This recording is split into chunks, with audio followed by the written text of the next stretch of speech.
Just to start things off, what did you think about today's event? The event was fabulous. I saw some very interesting insights, and the audience was very engaged. I also got a chance to see some products, which frankly I'm already having conversations with them about integrating them into our product set. So very exciting to see those products come up and the way they were mentored and created.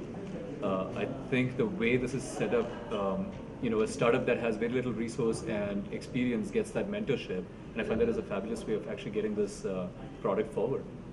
Uh, so you saw two companies present today. Anything that particularly stood out for you?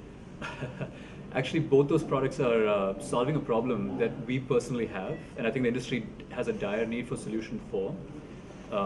And as they walked through the product set and the reason for why they built the product, it resonated very strongly with me. We tend to talk to corporates all the time, and we found that the problems that they're going after is what we see on a day-to-day basis. So for sure, they're hitting the niche, and we're very interested in actually using the product.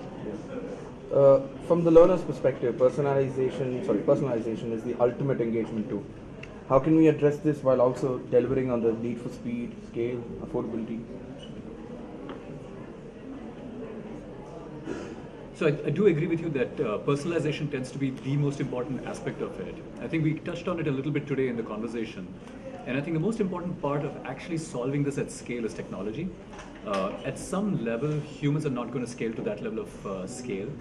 And so what I believe is true is adaptive learning technologies based on machine learning or artificial intelligence is the way forward. There are tools already today that solve this problem. It's a matter of combining those tools with the education and learning industry and getting the best out of them. Just the last question, what area of edtech do you feel is most ripe for disruptive innovation? I actually think the engagement part is the most ripe for disruption right now.